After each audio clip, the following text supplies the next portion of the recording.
నమస్తే, నేను Roja. Welcome to special debate.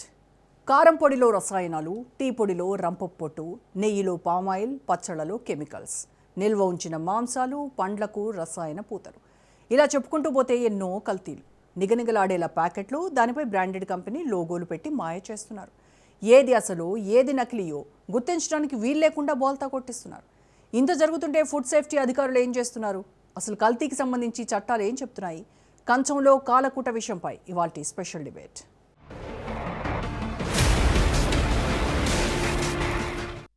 అగ్గిపుల్ల, సబ్బుబిళ్ళ, కుక్కపిల్ల, కాదేది కవితకు అనర్హం అన్నాడు కవి. పాలు, పప్పులు, పండ్లు, నూనెలు కావేవి కల్తీకి అనర్హం అంటున్నారు కేటుగాళ్ళు. ప్రజల ఆరోగ్యం అంటే లెక్కలేదు, చట్టాలంటే భయం లేదు. కనీసం తప్పు చేస్తున్నామనే పాప భీతి అస్సలు కనిపించడం లేదు. ప్రతి ఆహార పదార్థాన్ని కల్తీ చేస్తున్నారు. రాజమహేంద్రవరంలో కల్తీ పాలు తాగి 5 మృతి చెందిన ఘటన తెలుగు రాష్ట్రాల్లో కలకలం రేపుతోంది. ఒక్కొక్కటిగా కల్తీ వ్యవహారాలు వెలుగులోకి వస్తున్నాయి. ఇంటింటా విష ప్రవాహం వ్యాపిస్తోంది. కరకరలాడే పాప్కార్న్, కురుకురేల మాటున పిల్లలకు తల్లిదండ్రులే కాలకూట విషాన్నిస్తున్నారు.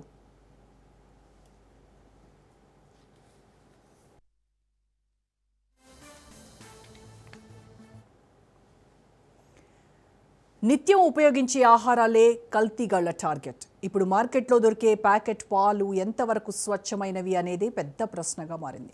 పాలు ఎక్కువ కాలం పాడవకుండా ఉండటానికి, చిక్కగా కనిపించడానికి కొన్ని పాల కేంద్రాలు ప్రమాదకరమైన రసాయనాలు వాడుతున్నాయి. పాలు విరిగిపోకుండా ఫార్మాలిన్ అనే రసాయనాన్ని కలుపుతున్నారు కల్తీగాళ్లు. పాలు చిక్కగా కనిపించడానికి యూరియా, స్టార్చ్, పెయింట్ వంటి పదార్థాలను వాడుతున్నారు. దీంతో రాజమండ్రి ఘటనతో విస్తుపోయే నిజాలు వెలుగులోకి వచ్చాయి.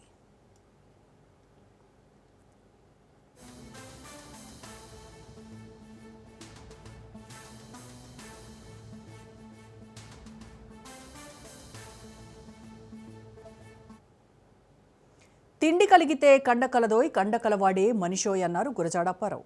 కండ సంగతి పక్కన పెడితే మనిషి ఆరోగ్యంగా జీవించాలంటే నాణ్యమైన ఆహారం అవసరం. ఎంత సంపాదించినా ఆహార పదార్థాలకే అధికంగా ఖర్చు చేస్తాం. తిండి విషయంలో రాజీ పడితే బతుకుబండి సాగదు. ఆ భావనే కల్తీ వ్యాపారులకు బలంగా మారుతోంది. అధిక లాభాలకు ఆశపడి ప్రజారోగ్యంతో చెలగాటమాడుతున్నారు. హైదరాబాద్, విజయవాడ, గుంటూరు, వరంగల్ నగరాల్లోనే కల్తీ దందా ఎక్కువగా సాగుతోంది. తూతూ మంత్రంగా ఆహార భద్రత, టాస్క్ ఫోర్స్ దాడులు ఉండటంతో కల్తీ వ్యాపారులు రెచ్చిపోతున్నారు.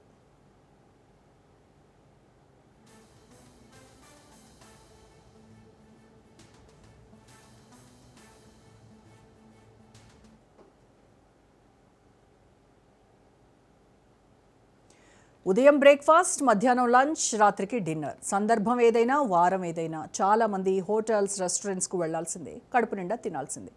అందుకే కస్టమర్లను టార్గెట్ చేస్తున్నాయి మేనేజ్మెంట్లు. వినియోగదారుల అవసరాన్ని అవకాశంగా మలుచుకుంటున్నాయి. రకరకాల ఫ్లేవర్లు కలుపుతూ కంచాల్లో కాలకూట విషాన్ని నింపుతున్నాయి. క్వాలిటీ ఫుడ్కు బదులు పాయిజన్ పెడుతున్నారు హోటల్, రెస్టారెంట్ల నిర్వాహకులు. కొద్ది రోజులుగా కల్తీ ఆహార పదార్థాలు మార్కెట్లో రాజ్యం ఏలుతున్నాయి. తయారీదారులు కనీస నాణ్యత ప్రమాణాలు పాటించడం లేదు. ఆయా ఆహార పదార్థాలపై తయారీ తేదీ, ఎంతకాలంలోగా వినియోగించాలనే వాటిని ముద్రించకుండానే విక్రయిస్తున్నారు.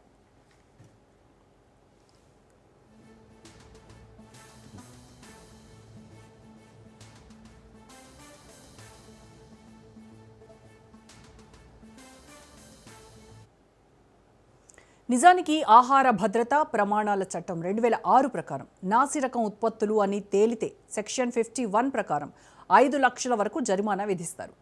వివరాలు సరిగ్గా పొందుపరచకపోతే సెక్షన్ 52 మేరకు 3 లక్షల జరిమానా వేస్తారు. సురక్షితం కాని ఆహార పదార్థాలు తినడం వల్ల మరణం సంభవిస్తే సెక్షన్ 59 ప్రకారం 7 ఏళ్లకు తక్కువ కాకుండా జైలు శిక్ష విధిస్తారు. 10 లక్షలకు తక్కువ కాకుండా జరిమానా విధించవచ్చు. అలాగే లైసెన్స్ లేకుండా వ్యాపారం సాగిస్తే సెక్షన్ 63 ప్రకారం 6 నెలల వరకు కారాగారంతో పాటు 5 లక్షల వరకు జరిమానా ఉంటుంది.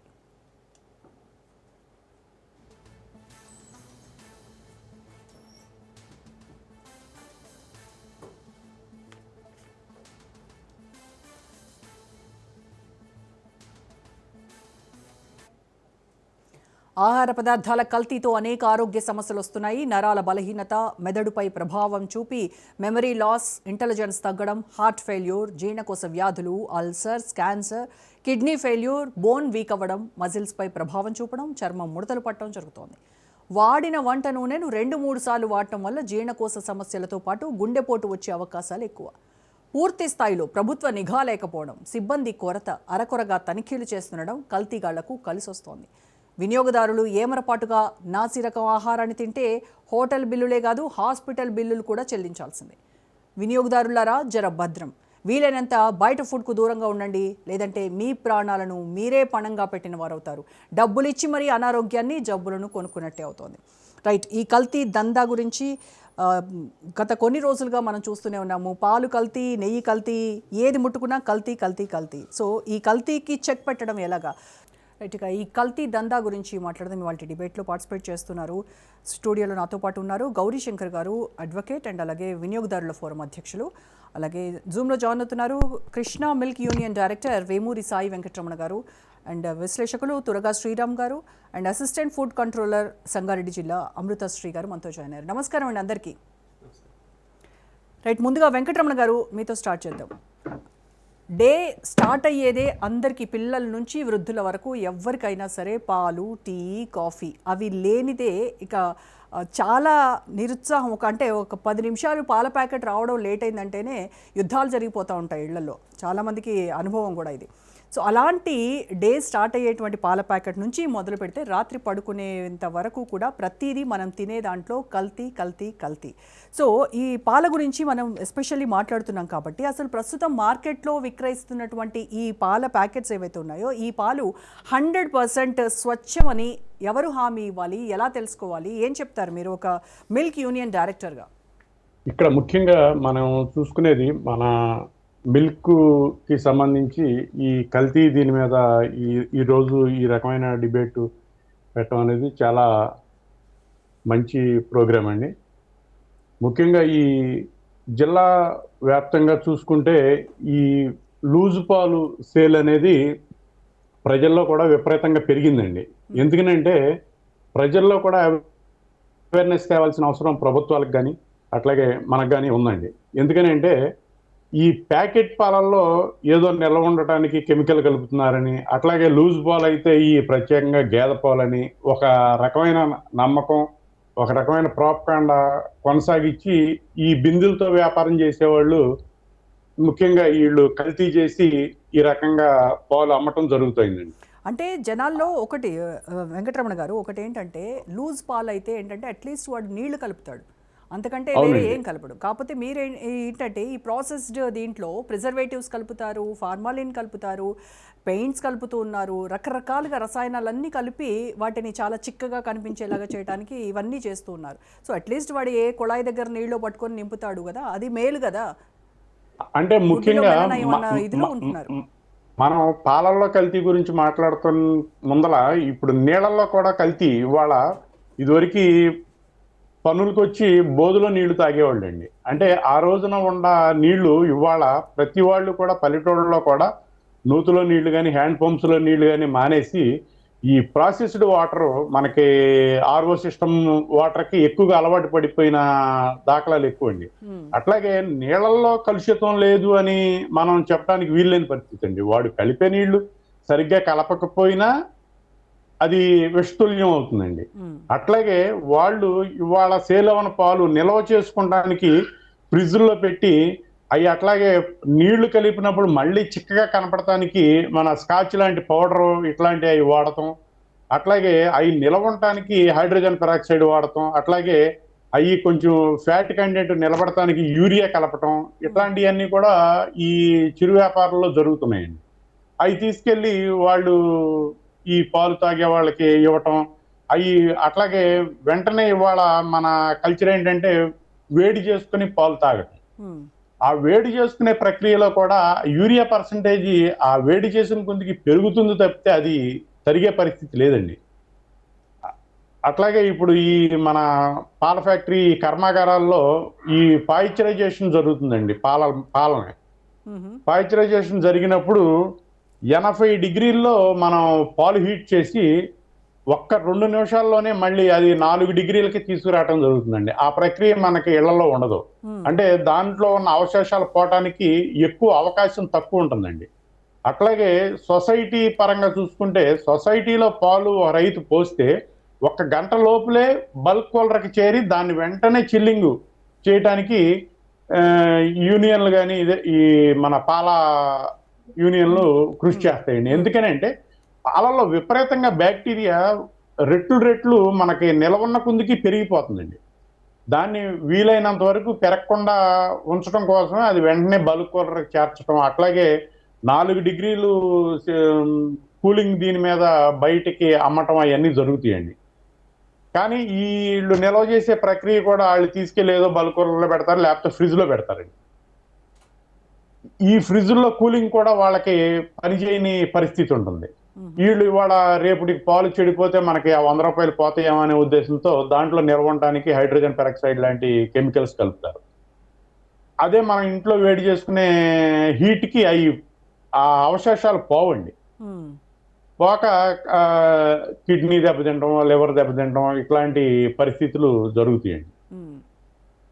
ముఖ్యంగా ఇప్పుడు మనకి ఉన్న ఈ వ్యవస్థలలో మనకి ఈ ఫుడ్ ప్రాసెసింగ్ ఇన్స్పెక్టర్లు కానీ, అట్లాగే ఫుడ్ ప్రాసెసింగ్ సంబంధించిన సేఫ్టీ ఆఫీసర్స్ కానీ, అట్లాగే ఈ చిన్న చిన్న చిరు వ్యాపారుల్ని ప్రోత్సహించాలనేది మన ప్రభుత్వ ఉద్దేశం అయినా వాళ్ళకు కూడా ఒక రకమైన లైసెన్సింగ్ విధానం అనేది ప్రవేశపెట్టి ఆ లైసెన్సింగ్ విధానంలో చెకింగ్లు అవన్నీ కూడా జరిగితే కొంతవరకు ఆ అడల్ట్రేషన్ కి నిరోధించటానికి మనకు అవకాశం ఉంటుందండి. అవి ఏమీ లేకుండా ఊరికినే ఆడు 10 మంది దగ్గర పాలు పుంజుకుంటాడు, దాంట్లో కొంచెం నీళ్లు కలుపుతాడు, మళ్ళీ చిక్కగా ఉండటానికి స్కాచ్ పౌడర్ లాంటిది కలుపుతాడు, నిల్వ ఉండటానికి హైడ్రోజన్ పెరాక్సైడ్ లాంటిది కలుపుతాడు, తీసుకొచ్చి అక్కడ పెడితే అయ్యే గేదె పాలని భ్రమించి మన వాళ్ళు ఎగబడి కొనుక్కోవడం జరుగుతాయి. ఇప్పుడు ప్రాసెస్డ్ మిల్క్ మీ దగ్గర కొనడానికి లేదు, లూజ్గా అమ్మే వాళ్ళ దగ్గర మేము కొనడానికి లేదు. మేము డబ్బులు ఇచ్చి విషం తాగుతూ ఉన్నాం ప్రతిరోజు, అంతే కదా? అంటే ప్రాసెస్డ్ మిల్క్ వచ్చేదానికి దాంట్లో ఏ రకమైన కల్తీ ఉండదు కదండి.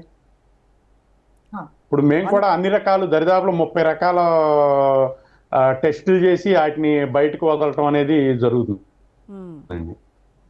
మేము బ్యాక్టీరియా పర్సంటేజ్ పెరగకుండా ఉండటం కోసం రైతు దగ్గర నుంచి సేకరించిన గంటలో బల్క్ కూలర్లో పెట్టేసి అక్కడ నుంచి మేము చిల్డ్ చేసిన పాలను తీసుకెళ్లి పాయిశ్చరైజేషన్ చేయటం కానీ, అట్లాగే ఒక్కోసారి డబుల్ పాయిశ్చరైజేషన్ చేయటం, దాంట్లో ఏమీ కలవకూడదు అనే ఉద్దేశంతోనే కదా దాన్ని ప్యాకింగ్ చేసి. ఇప్పుడు ప్యాకింగ్ అనే అంత సేఫ్టీ ఈ లూజ్ పాలు ఉండదు కదా. మీ దగ్గర కూడా తనిఖీలు ఉంటాయా? ఉంటాయండి, మాకు కంటిన్యూగా జరుగుతూ ఉంటాయి. తూనికలు కొలతలాళ్ళు వచ్చి ప్యాకెట్లు తీసి చెక్ చేస్తూ ఉంటారు. అట్లాగే ఫుడ్ అథారిటీ వాళ్ళు, ఫుడ్ ఇన్స్పెక్టర్లు కానీ, అట్లాగే సేఫ్టీ ఆఫీసర్స్ కానీ వాళ్ళు వచ్చి చేస్తారు. అట్లాగే సెంట్రల్ గవర్నమెంట్ నుంచి మాకు ఇయర్ వైజ్ గా ISO సర్టిఫికేట్ ఇవ్వడానికి అక్కడ నుంచి ఒక టీం వచ్చి మొత్తం ఫ్యాక్టరీ పరిసరాల కాడ నుంచి అన్ని మాకున్న వనరులన్నీ కూడా చెక్ చేసి ISO సర్టిఫికేట్ ఇవ్వటం జరుగుతుందండి. కాబట్టి సెంట్రల్ గవర్నమెంట్ కానీ, స్టేట్ గవర్నమెంట్ కానీ అన్ని రకాల నిఘాలు మా యూనియన్స్ మీద పనిచేస్తూనే ఉంటాయండి. దానికి తగినట్టుగానే NABL అప్రూవ్డ్ ల్యాబ్స్ కూడా ఉంటాయి, వాటిలోనే టెస్టులు చేస్తారా? అవునండి, మాకు దానికి సంబంధించి ల్యాబ్ ఉంటుంది, ల్యాబ్లో టెక్నీషియన్స్ ఉంటారు. ఇవన్నీ కూడా మాకు కంటిన్యూషన్ ప్రాసెసింగ్ అండి. ఓకే, మేము పాలు వచ్చిన తర్వాత ఆ ట్యాంకర్లో నుంచి పాలు తీసి దరిదాపులో 29 నుంచి 32 రకాల టెస్టులు చేసిన తర్వాత ఆ టెస్టులన్నీ పాస్ అయితేనే ఆ పాలన మేము ప్రాసెసింగ్కి వాడతామండి. ఓకే, లేని పక్షంలో కల్తీ అనేది ఎక్కడ జరుగుతుంది అంటే మిల్క్ వెండర్స్ మీకు ఇచ్చేటువంటి క్రమంలో కూడా వాళ్ళు కల్తీ చేయొచ్చు కదా. మేము కంప్లీట్ రైతుల దగ్గర నుంచే కలెక్ట్ చేస్తామండి. మేము వెండర్స్ దగ్గర నుంచి మేము కలెక్ట్ చేయటం ఉండదండి. ఓకే, మేము ఎందుకంటే దరిదాపులు మేము సంపాదించిన సొమ్ములో 82% రైతులకే ఇవ్వటం జరుగుతుందండి, బోనస్లుగా కానీ ఇంకోటిగా కానీ. ఎందుకంటే మాది కోఆపరేటివ్ యూనియన్ అండి. కోఆపరేటివ్ అనేది రైతుల కోసం పనిచేస్తుంది తప్పితే మేము వ్యాపారం కాదు. అట్లాగే వేరే వెండర్స్ దగ్గర నుంచి మేము కలెక్ట్ చేయడం జరగదండి. ఓకే, రైట్ అండి, రైట్. అమృతశ్రీ గారితో మాట్లాడదాం. అమృతశ్రీ గారు, ఈ కల్తీ ఆహారానికి సంబంధించి మీరు ఫుడ్ కంట్రోలర్గా వర్క్ చేస్తున్నారు కాబట్టి, సో ఇలాంటి సంఘటనలు జరిగినప్పుడు ఏదో హడావిడిగా వీటన్నిటిపైన మనము ఇది చేయాలి అని చెప్పేసి అధికారులు కావచ్చు వీళ్ళందరూ హడావిడి చేస్తారు. ఆ తర్వాత మళ్ళీ యథావిధిగా వాళ్ళ వ్యాపారం వాళ్ళు చేసుకుంటూ ఉంటారు, మన పనులు మనం చేసుకుంటూ ఉంటాం. సో అలా కాకుండా ఖచ్చితంగా దీనిపైన చర్యలు ఉండేలాగా, ఇలాంటి కల్తీ చేస్తే ఇలాంటి శిక్షలు ఉంటాయి అనేటువంటి భయపడే విధంగా ఉండాలి అని అంటే ఏం చేయాలంటారు? ఫస్ట్ ఆఫ్ ఆల్ అందరికీ నమస్కారం అండి. ఫుడ్ సేఫ్టీ డిపార్ట్మెంట్ తెలంగాణ తరపున ఈరోజు ఏదైతే కల్తీ పాల గురించి అందరూ మాట్లాడుతున్నారో చాలా దురదృష్టకరమైన సంఘటన జరిగింది. ముఖ్యంగా మనం ఎవ్రీడే తినే ఆహారంలోనే కల్తీ జరిగి ప్రాణాలు పోవటం అనేది చాలా దురదృష్టకరమైన సంఘటన. పాలకు సంబంధించి గవర్నమెంట్ వాళ్ళు గూడా ఈవెన్ సుప్రీంకోర్టు ఆర్డర్స్ ప్రకారం గూడా ఎవరైనా సరే కల్తీ పాలను అమ్మినట్టయితే ఇప్పుడు కాదండి 2011 ఎప్పుడైతే ఈ చట్టాన్ని అమలు చేస్తా ఉన్నారో అప్పటి నుంచి మేము స్పెషల్ డ్రైవ్స్ పెడతానే ఉన్నాము. ఎక్కడైతే పాలు కల్తీ అని నిర్ధారించుకుంటే ఎట్టి పరిస్థితుల్లో కూడా వాళ్ళని మేము ఎవరము ఉపేక్షించలేదు. ముఖ్యంగా ఇప్పుడు వాళ్ళు ఎవరైతే ప్రాసెసింగ్ యూనిట్ వాళ్ళు చెప్తా ఉన్నారో ముఖ్యంగా మనకు గవర్నమెంట్ వాళ్ళు పాలని మిల్క్ వెండర్స్ దగ్గర కలెక్ట్ చేసుకోండి, లేకపోతే రైతుల దగ్గర కలెక్ట్ చేసుకోండి. ఒక్కసారి యూనిట్ లోకి తీసుకొని వచ్చేటప్పుడు 5 రకాల టెస్టులు కంపల్సరీ చేశారు. ఎవరైతే ప్రాసెసర్ చెప్పారో 20 నుంచి 30 టెస్టులు జరుగుతూ ఉంటాయి. ఏ క్షణమైనా ఏ స్టేజ్ లోనే సరే వాళ్ళు ఎవరైతే పాలు తయారు చేసి అమ్ముతున్నారో వాళ్ళు రిజెక్ట్ చేసుకునే అధికారం ఉంటుంది. మోర్ ఓవర్ ఎప్పుడైతే పాలు ఎంటర్ అయినాయో అక్కడి నుంచి పాస్చరైజేషన్ అనేది ఒక ప్రక్రియ జరుగుతుంది. దీంట్లో మనకున్నటువంటి ఏదైనా మైక్రోబ్స్ ఉన్నా ఇంకేదన్నా కానీ రిజెక్ట్ అయిన పాలున్నా కానీ అందులో ఫ్యాట్ శాతం తీసుకుంటూ కూడా పాలని పాస్చరైజేషన్ చేసి ప్యాకింగ్ చేసిన తర్వాత చాలా ఇంపార్టెంట్ రోల్ ప్లే చేస్తూ ఉంటది. ఇక్కడ టైమ్ అండ్ టెంపరేచర్ మెయింటైన్ చేస్తూ ఉంటారు. ఎప్పుడు కస్టమర్కి అందేంత వరకు కూడా మా బాధ్యత. అంటే మాది అంటే ఫుడ్ సేఫ్టీ డిపార్ట్మెంట్ వాళ్ళది అవ్వచ్చు, మిల్క్ వెండర్స్ అవ్వచ్చు. ఇక్కడ పర్టికులర్ గా చాలా మంది ఏం చేస్తారంటే లూజ్ మిల్క్ నే సేఫ్ మిల్క్ గా భావించేలాగా వీళ్ళు క్రియేట్ చేస్తా ఉన్నారు. అఫ్ కోర్స్ మీరు లూజ్ మిల్క్ తీసుకోవచ్చు, ప్యాకెట్ మిల్క్ తీసుకోవచ్చు. గవర్నమెంట్ వాళ్ళు కంపల్సరీ ప్యాకెట్ పాలు చేయాలని ఏమి లేదండి. కానీ ఎవరైనా సరే ఫుడ్ సేఫ్టీ అండర్ లోకి రావాల్సిందే. ఇందాక మన కృష్ణా మిల్క్ ఓనర్ గారు చెప్పినట్టు చిన్న వ్యాపారస్తులు పెద్ద వ్యాపారస్తులను ఎవరు లేరండి. ఫుడ్ సేఫ్టీ డిపార్ట్మెంట్ తరఫున ఆహార పదార్థాలు ఎవరు అమ్మినా కానీ ఖచ్చితంగా వాళ్ళ అనుమతులు పొంది ఉండాలి. అనుమతులు తీసుకునేటప్పుడే మేము కొన్ని కండిషన్స్ పెడతాము. చుట్టుపక్కల వాతావరణం బాగుండాలి, వాటర్ ఎక్కడి నుంచి వస్తుండో టెస్టింగ్ చేసుకొని ఉండాలి. అంటే ఇది ఒక టెస్టింగ్ అనరండి, ఎక్స్టర్నల్ ల్యాబ్ నుంచి కూడా ప్రతి 6 నెలలకు ఒకసారి రిపోర్ట్ చేస్తూ ఉండాలి. లాట్ నెంబర్, బ్యాచ్ నెంబర్ మీరు ఎక్కడికి పంపించినా కానీ అవన్నీ రిపోర్ట్ చేస్తూ ఉండాలి. ఎవరైనా ఫుడ్ ఇన్స్పెక్టర్ గారు వచ్చి ఇన్స్పెక్షన్ చేసినట్టయితే ఎక్కడికెక్కడికి ఏ రోజు ఎంత పాలు పంపారనేది వాళ్ళ దగ్గర ఇన్ఫర్మేషన్ ఉండాలి. సేమ్ టైం ఎవ్రీ 6 నెలలకు ఒకసారి రిపోర్ట్ చేస్తూ ఉండాలి. ప్రతి బ్యాచ్ కి ప్రతి లాట్ నెంబర్ కి ఎంత పర్సెంటేజ్ ఆఫ్ ఫ్యాట్ ఉంటుంది, యూరియా ఎంత ఉంది, అందులో ఇంకేమన్నా కలిపారా, స్టార్చ్ కలిపారా, మీ ప్రొడక్షన్ ఎంత, మీరు ఎంత పంపిస్తున్నారు అనేది ఎవ్రీథింగ్ వాళ్ళు ఖచ్చితంగా ల్యాబ్ ను మెయింటైన్ చేసుకుంటూ ఉండాలి. ఒకవేళ ల్యాబ్ ను మెయింటైన్ చేసుకోలేని పక్షంలో మేము వాళ్ళ లైసెన్స్ ను ఫస్ట్ సస్పెండ్ చేస్తాము. ఎందుకంటే మీరు మ్యానుఫ్యాక్చరర్స్ ఎవరున్నా కానీ ఖచ్చితంగా ఒక కెమిస్ట్ ని పెట్టుకోవాలి, ల్యాబ్ ను మెయింటైన్ చేసుకోవాలి, రిపోర్టింగ్ చేసి ఉండాలి, ఎక్కడికి పంపిస్తున్నారో రిపోర్ట్ ఉండాలి. తర్వాత ఈ క్రమంలో చాలా వరకు అందరూ అనుకుంటారు ల్యాబ్ పంపించాము రిపోర్ట్ వస్తుందని. లేదండి, గవర్నమెంట్ వాళ్ళు చాలా అడ్వాన్స్డ్ గా మనకి ఇప్పుడు ఫుడ్ సేఫ్టీ ఆన్ వీల్స్ అనేసి మొబైల్ ల్యాబ్ ను కూడా మేము ప్రతి జిల్లాకు ఒకటి సప్లై చేస్తా ఉన్నారు. అందులో చాలా అడ్వాన్స్డ్ టెక్నాలజీ మిల్క్ స్కానర్ అని ఒకటి ఉంటుంది. అందులో మీరు కొన్ని పాలు అందులో పెట్టినట్టయితే ఒక 5 minutes లో యూరియా ఒకవేళ ట్రేస్ అవుట్స్ ఉంటే గ్లూకోజ్ ఎంత ఉంది, మాల్టోజ్ ఎంత ఉంది, డెక్స్ట్రిన్ ఎంత ఉంది, ఈజీ అంటే హ్యూమన్ కన్సంప్షన్ కి ఇది సరిపోతుందా లేదా అనేది మీకు అక్కడే రిజల్ట్ వచ్చేస్తా ఉంది. ఇంత అడ్వాన్స్డ్ టెక్నాలజీ మిల్క్ లో బాగా డెవలప్ అయింది. పర్టికులర్ గా మ్యానుఫ్యాక్చరర్స్ ఎవరైనా అవ్వచ్చండి, నాట్ ఓన్లీ మిల్క్, ఎవరు తయారీదారులైనా సరే వాళ్ళు సొంతంగా ప్రతి ప్రోడక్ట్ ని ప్రతి లాట్ నెంబర్, బ్యాచ్ నెంబర్ చేసుకున్న తర్వాత ఎంటర్ చేసుకున్న తర్వాతనే మార్కెట్ లోకి రిలీజ్ చేయాలి. అలాంటి స్కానర్స్ ఏమైనా ఉంటే కన్జ్యూమర్స్ కూడా వాళ్ళు కూడా ఒకటి కొనుక్కొని ఇంట్లో పెట్టుకుంటే బెటర్ ఏమో, వాటర్లో కానీ పాలల్లో కానీ చేసుకోవడానికి. ఎస్ మ్యామ్, ఇప్పుడు మనందరికి కూడా డాట్ అంటారు మేడం. ఎవరైతే అడల్ట్రేషన్ జరుగుతూ ఉంటుందో ఇంట్లో కూడా చిన్న చిన్న కెమికల్స్ లో చేసుకోవడానికి అవకాశం ఉంటుంది. మీరు అన్న విధంగా మా ల్యాబ్ ఎక్కడైతే రొటేట్ అవుతా ఉంటుంది మేడం, మన దగ్గర కూడా 10 బండ్లు ఉన్నాయి తెలంగాణ స్టేట్ లో. వాళ్ళ దగ్గర కూడా మీరు తీసుకెళ్లి ఇచ్చినట్టయితే అక్కడ అనలిస్ట్ కూడా ఉంటారు, మీకు అక్కడికక్కడ టెస్ట్ చేస్తారు, ఇది బాగుంది బాగాలేదు అని చెప్పేసి అప్పుడే చెప్తారు. అక్కడ నుంచి మేము ఇన్ఫర్మేషన్ తీసుకొని సోర్స్ ఎక్కడుందో కూడా మేము 24 hours లో మేము రిపోర్ట్ చేయాల్సి ఉంటుంది. మీరు అన్నట్టు ఒకప్పుడు మాకు చాలా కొరత ఉండేది మేడం, ఏదైతే మనుషులు లేరు ఫుడ్ సేఫ్టీ డిపార్ట్మెంట్ లో అని.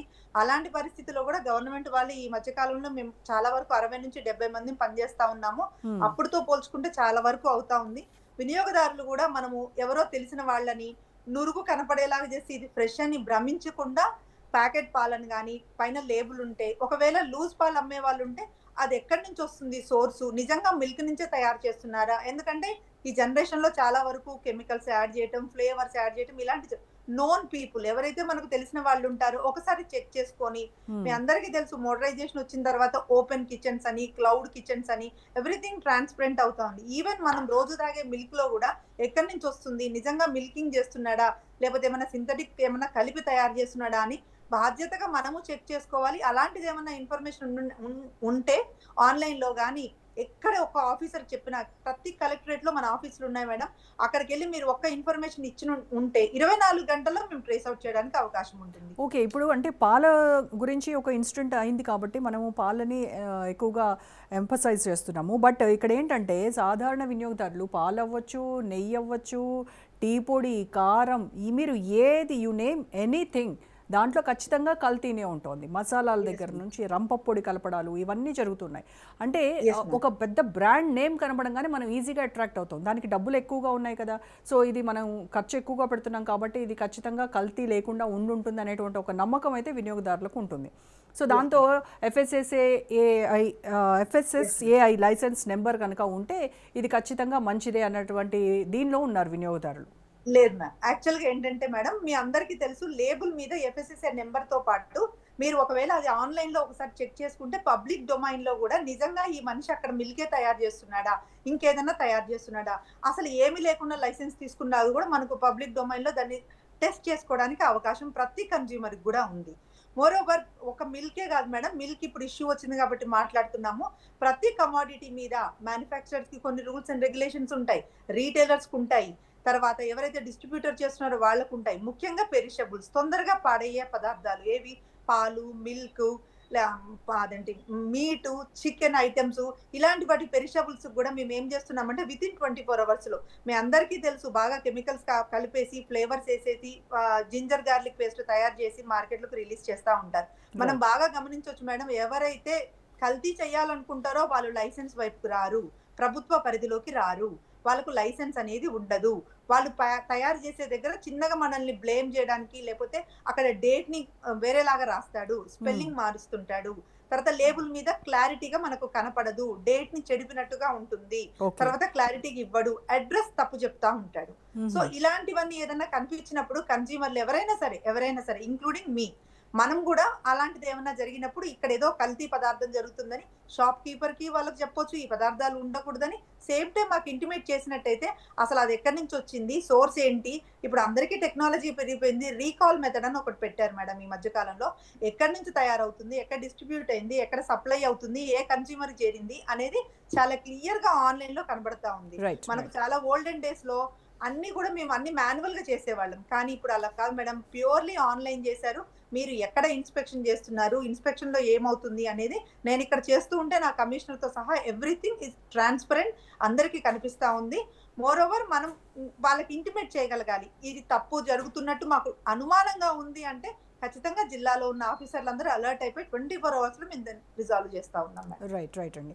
ఓకే, శ్రీరామ్ గారు, ఇప్పుడు లాభాల కోసం ఆహారాన్ని విషంగా మార్చేటువంటి ఈ వ్యవస్థను కట్టడి చేయడానికి ఒక బలమైన రాజకీయ సంకల్పం అయితే కావాలి. సో అది మన దగ్గర ఉందా, లేదంటే ఇలా ప్రజల ఆరోగ్యం కంటే వ్యాపార ప్రయోజనాలే ప్రాధాన్యం అని చెప్పేసి మనం ఇలా సర్దుకుంటూ మనం ప్రతిరోజు మన కంచంలో విషయాన్ని పెట్టుకొని రోజు ఇంత తింటూ బతకాలా?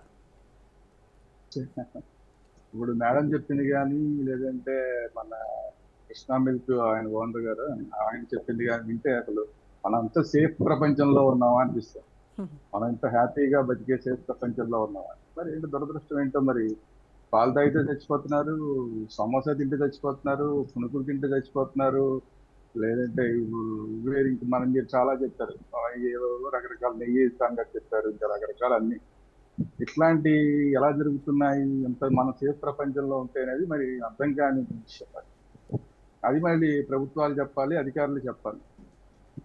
ఇప్పుడు మీరు ఈ మన ప్రభుత్వాలు ఎట్లా ఉన్నాయి అని అడిగారు. ప్రభుత్వాలు ఎట్లా ఉన్నాయి అంటే కోవా బన్ వాళ్ళతోటి ఫోటోలు దిగే పరిస్థితుల్లో ఉన్నాయి, మంత్రులు ఫోటో దిగే పరిస్థితుల్లో ఉన్నాయి.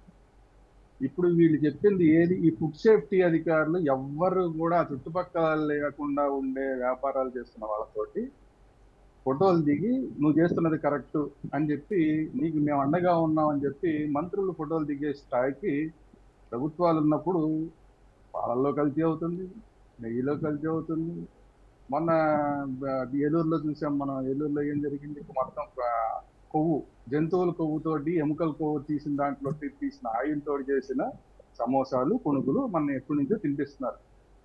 భలే బాగుంది టేస్ట్ అని చెప్పి అందరూ తింటున్నారు. అందరు తినేవాళ్ళలో చాలా మంది శాకాహారులు. ఇది మన ఇంకా ఈ కల్తీ వ్యవహారం శ్రీనివాసుడు దేవదేవుడికే తప్పలేదు, మనమెంత అల్పులం అని సర్దుకుపోవాలి. ఆయన ప్రసాదమే కల్తీ అయిపోతుంటే ఇప్పుడైతే దేవుడి దగ్గర నుంచి కూడా కల్తీ అనేది సర్వసాధారణమైన విషయం అన్నమాట. కల్తీ అనేది సర్వసాధారణమైన విషయం.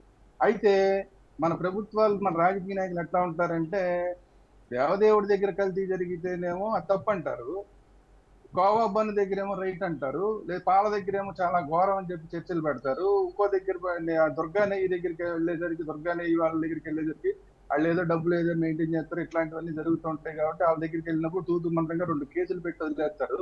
రోడ్డు మీద ఈ సమోసాలు అమ్మేవాడినేమో ఆ ఒకరోజు తీసేస్తారు అక్కడి నుంచి. ఆ బండి అక్కడ మర్నాడు కనపడదు, ఆ బండి మన న్యూస్లో వచ్చిన మర్నాడు కనపడదు. మళ్ళీ 3వ రోజు మళ్ళీ అదే బండి అక్కడే ఉంటుంది. మన ఫుడ్ సేఫ్టీ అధికారులు అందరూ ఆ చుట్టుపక్కల తిరుగుతూ ఉంటారు, కానీ వాడు హ్యాపీగా మళ్ళీ సేమ్ బిజినెస్ చేస్తూ ఉంటాడు. ఇది మన చరిత్ర. కాబట్టి ఏంటంటే, మనలో చిత్తశుద్ధి లేనంతసేపు, ప్రభుత్వాల దగ్గర, అధికారుల దగ్గర చిత్తశుద్ధి లేనంతసేపు ఇలాంటివి జరుగుతూనే ఉంటాయి. ఇప్పుడు రాజమండ్రిలో పాల విషయం జరిగింది. పాల విషయం జరిగితే వాళ్ళ ఇప్పుడు మేడం చెప్పినట్టు ఎంతమంది దగ్గర అసలు లైసెన్సులు ఉన్నాయి? రోజు పాలు పట్టుకొచ్చి, పక్క పల్లెటూళ్ళ నుంచి పాలు పట్టుకొచ్చి ఇళ్లలో పోసేవాడికి అసలు వాడికి లైసెన్స్ ఉంటుందా? ఉండదు. వాడు ఏం చేస్తున్నాడో తెలియదు, ఏ కొళాయి దగ్గర కలుపుతున్నాడో తెలియదు, లేదంటే ఇంకో దగ్గర ఇంకోటి ఏదో కలుపుతున్నాడో తెలియదు. కేవలం నమ్మకం, ఆ నమ్మకం మీద నడిచిపోతూ ఉంటుంది. ఆ నమ్మకాన్ని నిలబెట్టుకోవడానికి చాలా మంది ట్రై చేస్తారు. సంవత్సరాల తరబడి, తరాల తరబడి వాళ్ళు వ్యాపారం చేస్తుంటారు. ఇందులో కొంతమంది కక్కుర్తి పడతారు. కక్కుర్తి పడి ఏం చేస్తారు, ఆ నమ్మకాన్ని వాడుకొని వాళ్ళు డబ్బు సంపాదించుకోవడానికి ప్రయత్నం చేస్తారు. నమ్మకానికి అంటే నమ్మక ద్రోహం.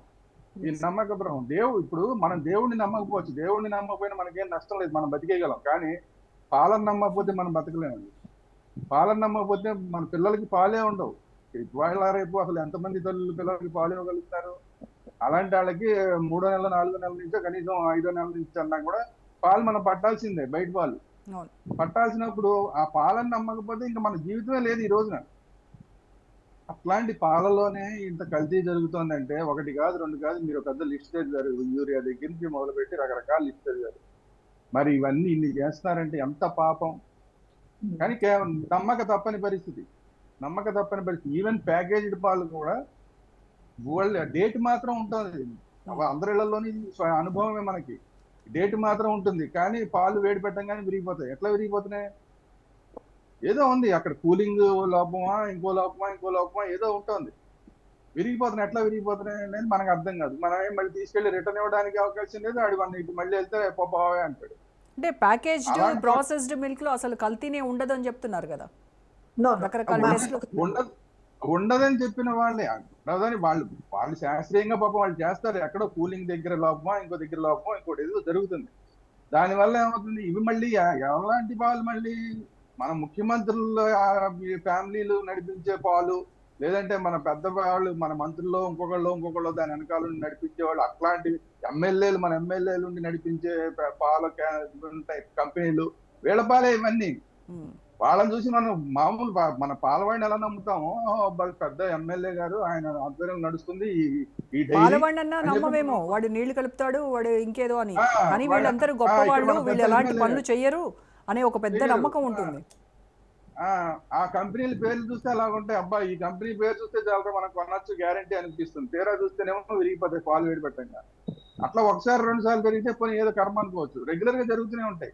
అంటే ఎక్కడో లోపం జరుగుతోంది. ఆ లోపాలని సరిదిద్దటంలో కంపెనీలు ఫెయిల్ అవుతున్నాయా? ఇప్పుడు ఈ లూజ్ వ్యాపారాలు చేసే వాళ్ళ దగ్గర వచ్చేసరికి ఫుడ్ అండ్ సేఫ్టీ అధికారులు ఫెయిల్ అవుతున్నారా?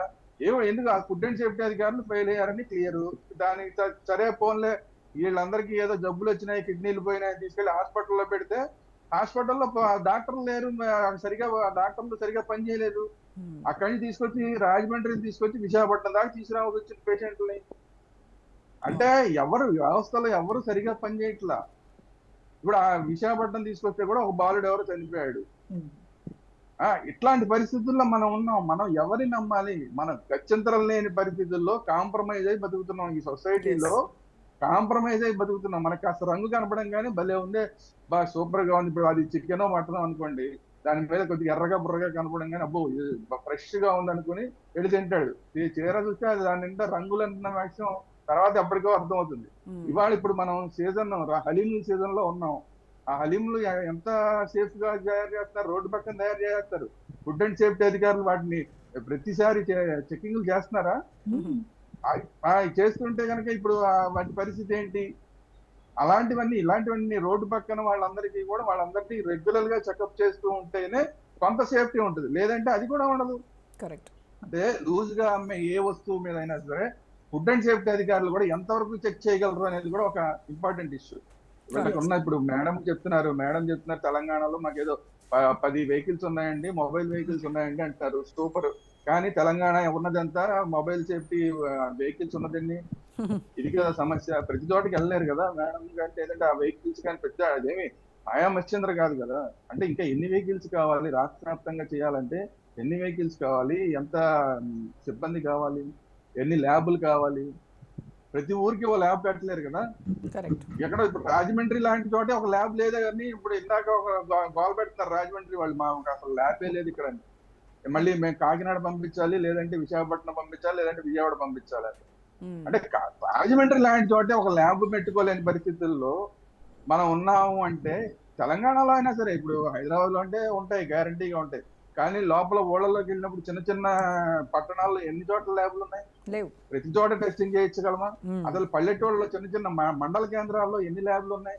మనం ఏమన్నా పాలు టెస్ట్ చేయించగలమా? ఇవన్నీ లేవు. కేవలం ఏంటంటే అక్కడ ఉన్న మిల్క్ కేంద్రాలు ఏవైతే ఉన్నాయో, సేకరించే కేంద్రాలు, వాళ్లే కాస్త కోస్తా చెక్ చేస్తుంటారు. అక్కడ మిషన్ పెడతారు. ఆ మిషన్ లో అది కూడా ఎందుకు, ఆ వెన్న శాతం అవన్నీ చూసుకుని ఆడికి ఆ రైతుకి కొంచెం తక్కువ డబ్బులు ఇవ్వడం కోసం, అది కూడా అరే వెన్న శాతం తక్కువ ఉందరో అని చెప్పి ₹1 తగ్గించడం కోసం వాళ్ళు పెట్టుకున్న మిషన్లు. అవి కూడా ఏంటి, వెన్న శాతం కొంచెం చూపిస్తాయి, మిగతా అన్ని అంత డీటెయిల్ గా చూపించలేవు కదా. మన లడ్డు లాగే, మన తిరుమల లడ్డు లాగా కొవ్వు ఇందులో కలిసి ఉండొచ్చు కానివ్వండి, 10% కన్నా తక్కువ ఉంటే చూపించలేమండి, మేము టెస్ట్ చేయలేమండి అని చెప్పి ల్యాబ్లే చెప్తున్నాయి.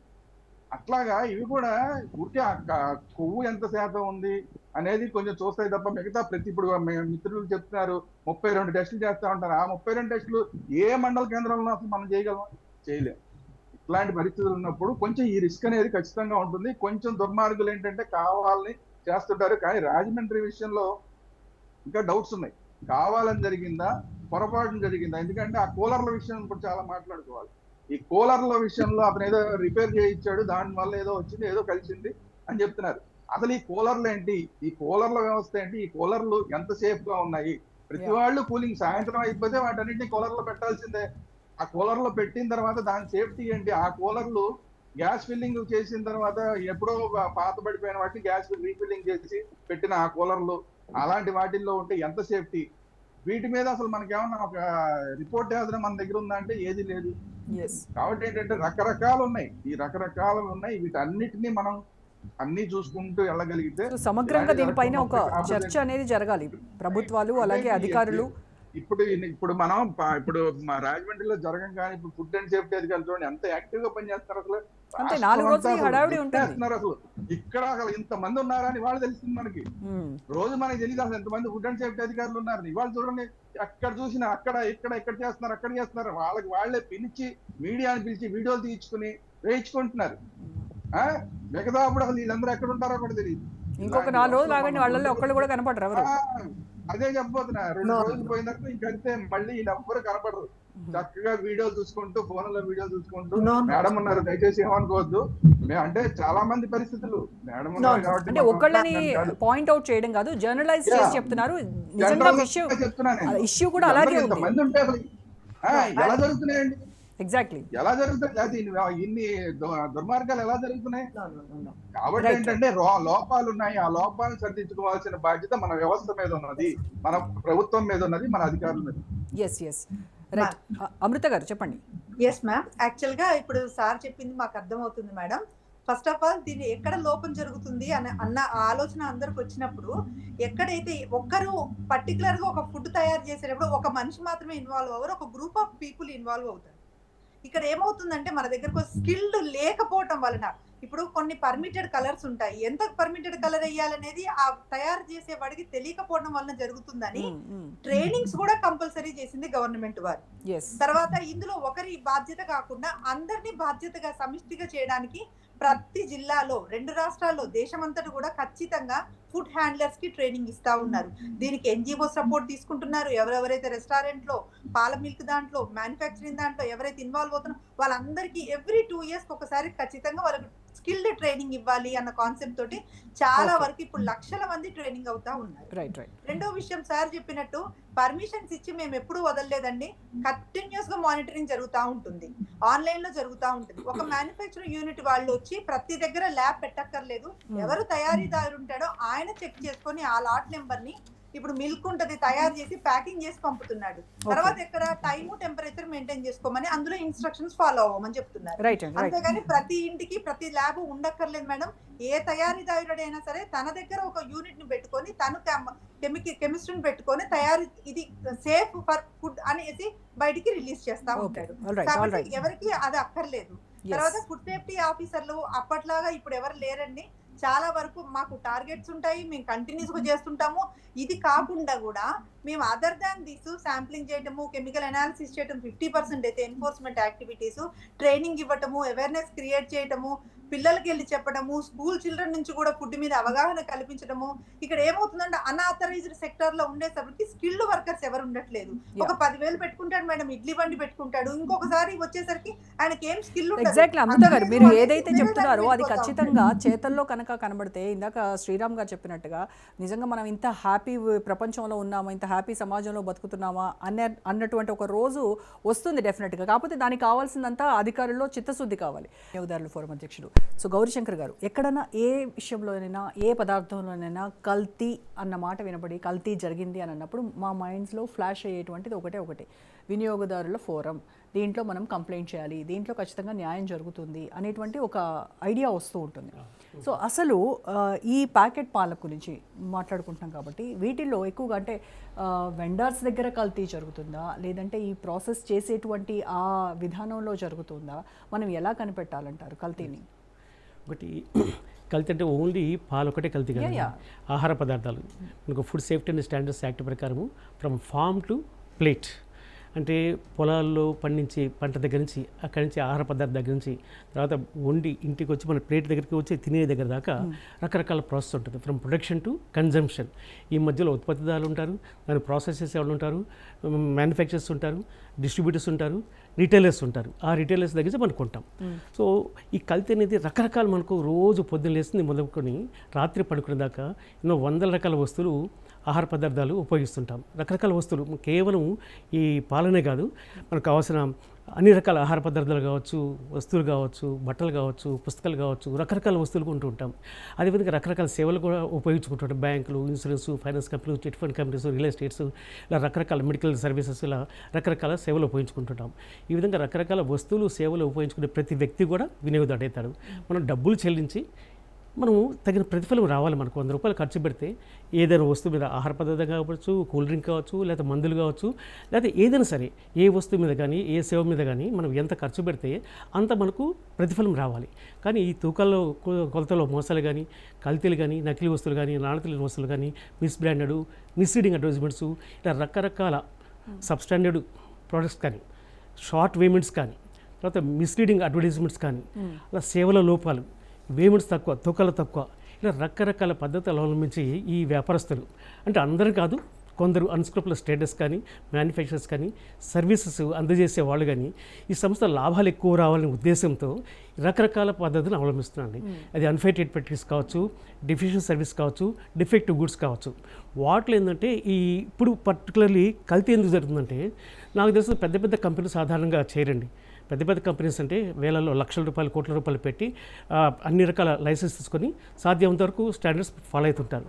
కానీ చిన్న వాటిలో కొందరు అన్స్క్రూపులస్ పీపుల్ కల్తీ చేస్తే తొందరగా, ఇప్పుడు కాస్ట్లీ వస్తువులు, కాస్ట్లీ పదార్థంలో, ఎక్కువ ధర ఉన్నటువంటి పదార్థంలో తక్కువ చీప్ క్వాలిటీ వస్తువు కలిపితే, అదేవిధంగా కాస్ట్లీ ఉన్నటువంటి ప్రోడక్ట్లో సపోజ్ మనకు యాలకులు కానీ, లవంగాలు కానీ అలాంటి ఉన్నాయి అనుకోండి, వాటిలో ఎసెన్స్ అంతా తీసేసి చేస్తారు.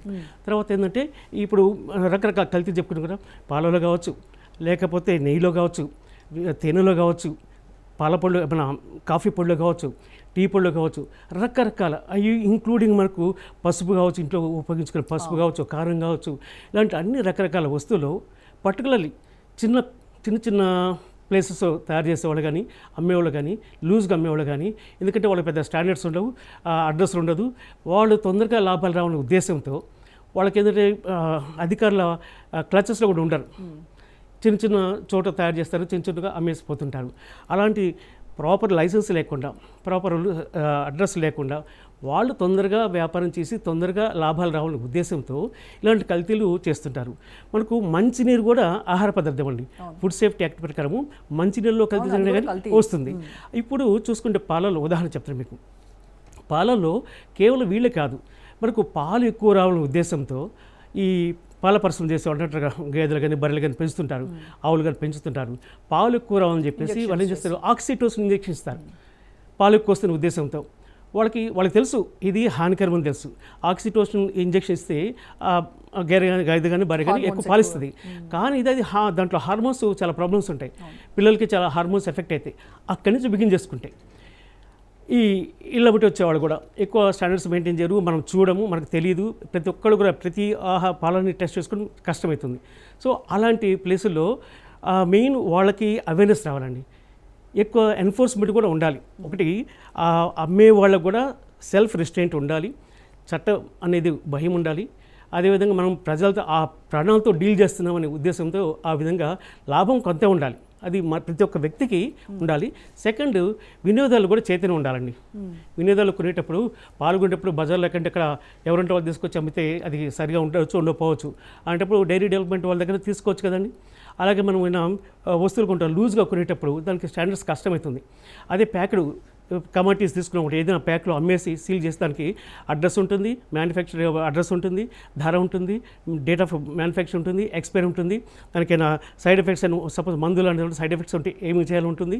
ఇలా అన్ని దాదాపు నాకు ఈ standards of weights and measures act ప్రకారం 7-8 డిక్లరేషన్స్ ఉంటాయి. అవన్నీ ఇస్తారు.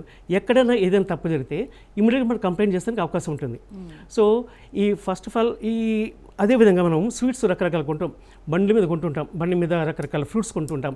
మనం చూస్తున్నాం యాపిల్ చూస్తే దానికి మైన్ ఉంటుంది, అదే బ్లూబెర్రీ అంటే మనం నేరేడుకాయలు చూడండి, నూనె చేసేసి కలిపేసి చూస్తారు, నిగనిగలాడుతుంది, మనం కడిగినా కానీ పోతుంది. సో అలాంటివి మనం కొనేటప్పుడే తీసుకోవాలి, జాగ్రత్త తీసుకోవాలి. తర్వాత కొన్ని మనకు తెలియదు, మనకి ఇళ్ళకి వచ్చే కూరగాయలు ఉంటాయి, ఆకుకూరలు ఉంటాయి, కూరలు ఉంటాయి, వాటిలో కూడా కలుతాయి. ఈవెన్ మనం ఒకటి అవేర్నెస్ ఒకటి ఉండాలి కన్జ్యూమర్కి, ప్రివెన్షన్ కూడా తీసుకోవాలి. ఇది మనం కడుక్కోవడం కానీ కాదు అవి తీసుకొని ఫస్ట్ ఆఫ్ ఆల్ ఏంటంటే ఇప్పుడు మన ఆహారం కొన్నాం, కూరగాయలు కొన్నాం, ఫ్రూట్స్ కొన్నాం, అవి కడుక్కోవడం కానీ, వేడిలో కడుక్కోవడం కానీ, లేకపోతే ఉప్పు నీళ్ళు కడగడం కానీ అలా తీసుకోవాలి. అదేవిధంగా స్టోరేజ్ కూడా మనం కూడా స్టోరేజ్ సరిగ్గా చేసుకోవాలి. అది తర్వాత లూజ్ ప్యాకెట్స్, లూజ్ వాటిలో కొనకూడదు. ఇంకొకటి ఏంటంటే ఇంపార్టెంట్, మనకు కొనేటప్పుడు కూడా అన్ని రకరకాల వస్తువులు అగ్మార్క్ ఉంటుందండి. తేనె కానీ, ఆట కానీ, ఈ కారం కానీ, లేకపోతే పసుపు కానీ, ఇవన్నీ కూడా అగ్మార్క్ వాళ్ళు ముద్ర ఉంటాయి. అగ్మార్క్ వస్తువు కొంటే కల్తీ ఉండదు, అది గ్యారంటీ. అదేవిధంగా మనకు ఐఎస్ఏ మార్క్ ఉంటుంది, కొన్ని రకాల పదార్థాలకి ఐఎస్ఏ మార్క్ ఉంటుంది. That is guarantee for standards. అదేవిధంగా ఇప్పుడు మన పసుపు ఇలాంటి ఉన్నాయి కదండి, కల్తీలు అన్ని చోట్ల జరుగుతూనే ఉన్నాయి. మనం ప్రతి పదార్థం కూడా కల్తీనే మాట్లాడుకుంటాం సార్. ఇప్పుడు కల్తీ అని నాకు తెలిసింది, నేను వాళ్ళపైన యాక్షన్ తీసుకోవాలి, నేను వినియోగదారుల ఫోరంను ఆశ్రయించాను, నాకు ఎంత కాలంలో న్యాయం జరుగుతుంది, అసలు ఏ సెక్షన్ ప్రకారం వాళ్ళపైన మీరు చర్యలు తీసుకుంటారు? ఒకటి ఏంటంటే ఫస్ట్ ఆఫ్ ఆల్ ప్రివెన్షన్, తర్వాత మీకు జరిగిన అన్యాయానికి కల్తీ జరిగి అని తెలిసి దానివల్ల మనకు నష్టపోతే 2 రకాలు. ఒకటి ఏంటంటే ప్యూనిటివ్ యాక్షన్, వాళ్ళకి పనిష్మెంట్ జరగడం ఒకటి, రెండోది మనకు నష్టపరిహారం రావాలి. ఇప్పుడు పనిష్మెంట్ చేయడం, ఇప్పుడు మనకు కల్తీ అని తెలిసింది అనుకోండి, ఫుడ్ సేఫ్టీ అధికారులు వచ్చి శాంపుల్ తీసుకుంటారు. ఆ పర్టికులర్ శాంపుల్ మనం ఏది కొన్నామో అది కంప్లైంట్ చేస్తే టెస్ట్ చేస్తారు. అది మిస్బ్రాండెడ్ చూడండి, దీంట్లో సీరియస్ అఫెన్స్, హజార్డియస్, ఆరోగ్యానికి హానికరము అని అనుకుంటే అలాంటి వాటికి ఇంప్రిజ్మెంట్ ఉంటుంది ఈ ఎఫ్ఎస్ఎస్ఏ యాక్ట్ ప్రకారం. లేకపోతే కేవలం చిన్నదనుకోండి, వాటర్ కలిపారనుకోండి, లేకపోతే చిన్న అంత హానికరం కాదు, సబ్స్టాండర్డ్, అలాంటి వాటిలో కేవలం ఫైన్ వేస్తారు. ఇది డిపార్ట్మెంటల్గా. మనకు కన్జ్యూమర్ ఫారంలో ఈ నష్టపోయిన వినియోగదారుడు ఉంటే దానివల్ల కొన్నిసారి డైరియా కావచ్చు, లేదా డిసెంట్రీ కావచ్చు, లేదా వామిటింగ్స్ కావచ్చు, ఇంటెస్టల్ ప్రాబ్లమ్స్ కావచ్చు, చనిపోవచ్చు, లేకపోతే నర్వస్ డిసీజ్ కావచ్చు, ఇలాంటి సీరియస్ ఎలిమెంట్స్ అనుకోండి. అలాంటప్పుడు మనం కన్జ్యూమర్ ఫారంలో ఆ వెండర్ మీద కేసు వేయచ్చు. అమ్మిన వాళ్ళ మీద కేసు ఇస్తే మనకు తగిన నష్టపరిహారం వస్తుంది. ఓకే. మినిమం 3 to 5 monthsలో కూడా వినియోగదారుల ఫోరం కేసు ఇస్తే నార్మల్ సర్కమ్స్లో న్యాయం రావడానికి అవకాశం ఉంది. ఓకే. సో అదేంటంటే అయిన తర్వాత, నష్టం జరిగిన తర్వాత నష్టపరిహారం కోసం మనం కోర్టులకు వెళ్ళటం. ప్రివెన్షన్ ఏంటంటే ఎన్ఫోర్స్మెంట్ డిపార్ట్మెంట్ చేయాలి. Prevention is better than cure. ప్రతి ఒక్క వ్యక్తి కూడా నష్టపోయిన తర్వాత కోర్టు పోదు. నష్టం జరగకుండా అసలు ప్రివెంటివ్ స్టెప్స్ ఎన్ఫోర్స్మెంట్ డిపార్ట్మెంట్ తీసుకోవాలి. ఎన్ఫోర్స్మెంట్ అంటే వీళ్ళు FSSAI, food standards safety authorities, వీళ్ళు తీసుకోవాలి. సో ప్రాపర్గా ప్రతి ఒక్కరికి లైసెన్స్ ఇవ్వటం, అది ఎన్ఫోర్స్ చేయటం, తర్వాత ఎక్కడ పీరియడికల్గా శాంపుల్స్ చేయటం, ఆ తర్వాత దాన్ని కూడా వాళ్ళు కూడా ఇట్లాంటి ప్రెస్ కానీ టీవీ కానీ ఎక్కడైతే ఇంపార్టెంట్ జరుగుతున్న ప్రజలకు తెలియపరచడం, అదేవిధంగా అవేర్నెస్ ప్రోగ్రామ్స్ కూడా వాళ్ళు కూడా చేయాలి. ఓకే. అవేర్నెస్ ప్రోగ్రామ్స్ చేయాలి. అదేవిధంగా నేరం చేసిన వాళ్ళని, కల్తీలు చేసిన వాళ్ళని సీరియస్ యాక్షన్ తీసుకోవాలి. ఓకే. సో అప్పుడు వాళ్ళకి ఫస్ట్ ఆ కల్తీలు చేసే వాళ్ళకి భయం ఉంటుంది. అదేవిధంగా వినియోగదారుడు కూడా జాగ్రత్త పడతాడు. ఇంకా ఫ్యూచర్లో జరగడానికి ఇలాంటి జరగకుండా ఉండడానికి అవకాశం ఉంటుంది. ఓకే. మీరు చెప్తున్నారు చిన్న వ్యాపారులు ఎక్కువగా కల్తీ చేసేటువంటి అవకాశం ఉంటుంది. పెద్ద పెద్ద బ్రాండ్స్ అయితే మనం చూస్తా ఇక్కడ హోటల్స్ చాలా చిన్న చిన్న హోటల్స్ చూస్తున్నాం, మెజార్టీ అవే జరుగుతుంది. అదేవిధంగా మనకు ఇది బోన్ ఆయిల్ మన కళ్ళ ముందే చేస్తూ ఉంటారు కదా సార్, మనకి కనబడుతుంది. కానీ పెద్ద పెద్ద రెస్టారెంట్స్ లో కూడా మనకి కనపడదు కాబట్టి అది చాలా అట్లాగే అక్కడి నుంచి బిగిన్ చేసుకుంటే చిన్న చిన్న హోటల్స్ కానీ, లేకపోతే మన రోడ్ సైడ్ వెండర్స్ ఉంటారు, బజ్జీలు కానీ, మిర్చి బజ్జీలు కానీ, లేకపోతే రకరకాలు చేస్తుంటారు, అవి కానీ పానీపూరి కానీ, వాళ్ళకి హైజీన్ సరిగ్గా మెయింటైన్ చేయరు. పాజిబిలిటీ ఉంటుంది. ఆయిల్ యూజ్ చేసిన ఆయిల్ మళ్ళీ యూజ్ చేస్తుంటారు. అంటే ఇప్పుడు ఎక్కువ అలాంటి సమ్ టైమ్స్ క్యాన్సర్ రావచ్చు, ఐ డిసీజ్ రావచ్చు, లివర్ డిసీజ్ రావచ్చు, లివర్ ఎఫెక్ట్ కావచ్చు, కిడ్నీ సఫర్ కావచ్చు, ఇవన్నీ కూడా ఉంటాయి. కాబట్టి చిన్న వాళ్ళని వదలకూడదు, చిన్న వాళ్ళని చెప్పేసి వదలకూడదు. ఎందుకంటే మెజారిటీ వాళ్ళ వల్లనే సఫర్ అవుతుంటాం. బట్ పెద్ద కంపెనీస్లో కూడా కంపల్సరీగా లైసెన్స్ తీసుకోవాలి. అదే కోర్టుల్లో పెట్టుబడి పెడతారు. And they are always amenable for inspection. So సాధ్యమంత వరకు మనకు చూసే వాటిలో ఇవన్నీ కూడా ఎక్కువ వీళ్ళ డిపార్ట్మెంట్ టెస్ట్ చేసినా కానీ వచ్చిన కంప్లైంట్స్ కానీ మెజారిటీ చిన్న చిన్న వాటిలో ఎక్కువ వస్తున్నాయి. చిన్న చిన్న వాటిలో వస్తాయి, చర్యలు తీసుకోవడానికి మీకు కూడా ఈజీగా ఉంటుంది. కానీ పెద్ద పెద్ద బ్రాండ్స్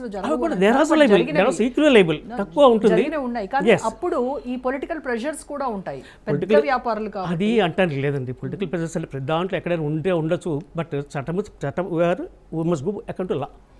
ప్రతి ఒక్కరికి ఒకటే చట్టం ఉంటుంది. అది వేరే ఇష్యూ అవుతుంది. అది పొలిటికల్ ప్రెజర్ ఉందా లేదా, వాళ్ళు లంచాలు తీసుకుంటున్నారా, తీసుకోవట్లేదా, వదిలేస్తున్నారా, ఇష్టం వచ్చినకి హెరాస్ చేస్తున్నారా అని అది కాదు.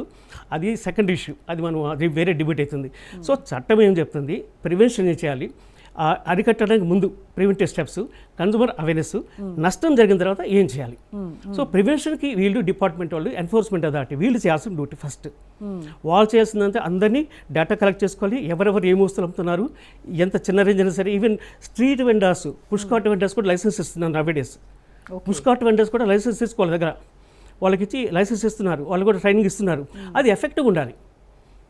వాళ్ళు ఎక్కడ చేయాలి, అది యాక్ట్ ప్రకారం చేయాలి. వాళ్ళు ఫుడ్ కార్ట్ వెండర్స్ కూడా వాళ్ళు లైసెన్స్ ఇవ్వాలి, వాళ్ళకి ట్రైనింగ్ ఇవ్వాలి. ప్రివెన్షన్ ఈ విధంగా చేయకూడదు, ఇట్లా చేస్తే తప్పు అవుతుంది, మీరు బాధ్యత వహించాల్సి వస్తుంది, మీరు నష్టపరిహారం చెల్లించాలి, లేదా జైలుకి పోవాల్సి వస్తుంది అని అవేర్నెస్ తీసుకురావాలి. రైట్. అది అవేర్నెస్ లేకపోతే వాళ్ళు కూడా ఊరిక ఏదో లాభం కోసం అమ్మేస్తుంటారు.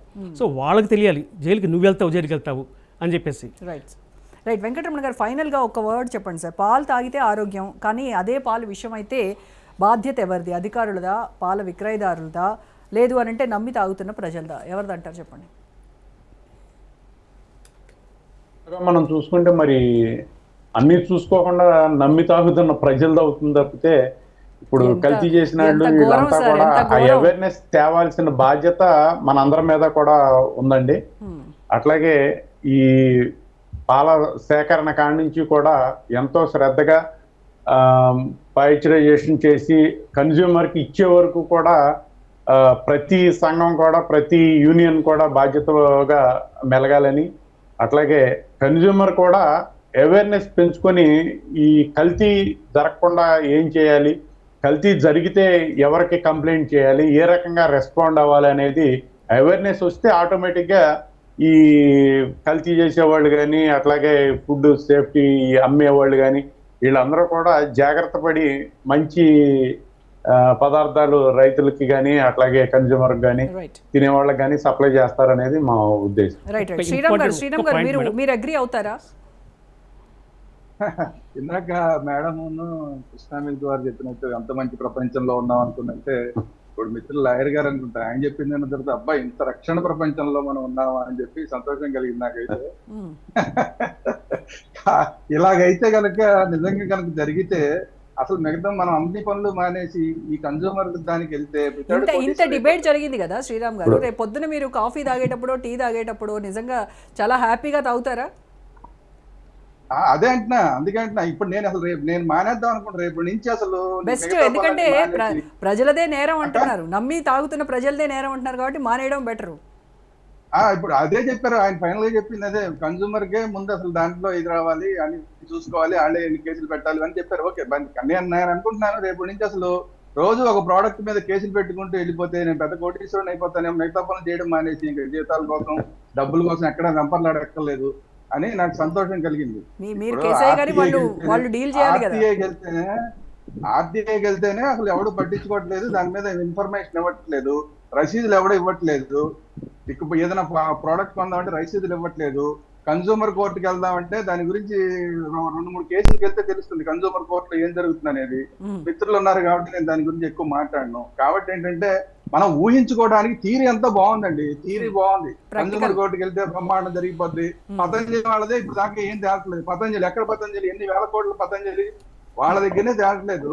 ఇక్కడ మన పాల వాళ్ళని లేదంటే కోవ బండ్లని మనం తీసుకెళ్లి కోర్టులో పెట్టి వాళ్ళ మీద శిక్షలు వేయించగలుగుతాం. ఈ మన థియరీ అంతా బాగుంది కానీ ప్రాక్టికాలిటీ సరిగా లేదు. ఈ ప్రాక్టికాలిటీ కావాలంటే ప్రభుత్వాలు చిత్తశుద్ధితో ఉండాలి, అధికారులు వాళ్ళు తీసుకున్న జీతానికి న్యాయం చేయాలని వాళ్ళు చిత్తశుద్ధిగా పనిచేయాలి తప్ప ఫైనల్ గా మీ కర్మ మీది, మీరే జాగ్రత్త పడాలి, మీరే చూసుకోవాలి, పాలు ఏమున్నాయనేది మీ ఇంట్లో మీరు టెస్ట్ చేసుకోవాలి, మీరు టెస్ట్ చేసుకోకపోతే మీ కర్మ, లేదంటే మీరు హాస్పిటల్కి వెళ్తే డాక్టర్ ఉన్నాడో లేదో ముందు చెక్ చేసుకుని అప్పుడు నీకు జబ్బు తెచ్చుకోవాలి, లేదంటే నువ్వు హాస్పిటల్ గవర్నమెంట్ హాస్పిటల్కి రాజమండ్రిలో ఎట్టా వెళ్తావు. ఇవన్నీ అంటే చివరికి అన్ని కలిపి చివరికి మనం ఏం చేస్తున్నాం, కన్జ్యూమర్ మీదకి తోసేస్తాం, మొత్తం నీదే తప్ప అని చెప్పి తోసేస్తాం. ఇది మన వ్యవస్థ. కాబట్టి ఏంటంటే చిత్తశుద్ధి లేని శివ పూజలేలరా విశ్వదాభిరామ వినురవేణు. Right sir, thank you so much Sriram garu, Sai Venkataramana గారు, గౌరీశంకర్ గారు, అమృతశ్రీ గారు, థ్యాంక్ యూ అండి. రైట్, ఇది వాళ్ళ special debate. Stay tune to Raj news.